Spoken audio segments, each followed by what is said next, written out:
საქართველო და მსოფლიო ცივილიზაციები. ამ სახელწოდებით ეროვნულ მუზეუმში ლექციათა ციკლი დაიწყო. პროგრამა ნინო ლორთქიფანიძის საჯარო მოხსენებით გაიხსნა. პროფესორმა მითი არგონავტებზე ლინგვისტური, არქეოლოგიური, ეთნოლოგიური და სხვა ასპექტების ჭრილში განიხილა. შეხვედრაზე მომხსენებელმა კოლხეთთან დაკავშირებულ სხვადასხვა საკითხზეც ისაუბრა. როგორც ცნობილია, საჯარო ლექციები ეროვნულ მუზეუმში ყოველ ხუთშაბათს გაიმართება.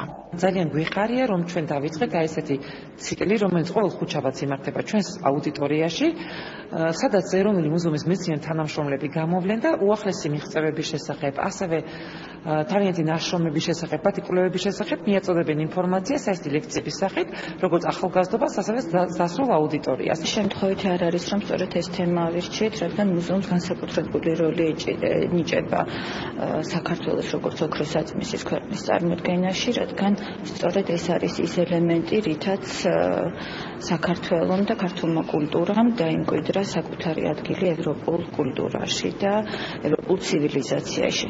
და ამდენად ბუნებრივია, რომ ეს ერთ-ერთი პრიორიტეტული თემა, რომელსაც მუზეუმის გამოფენებიც ემსახურება, წარმოდგენილი იყოს ახლა მეცნიერული სახით.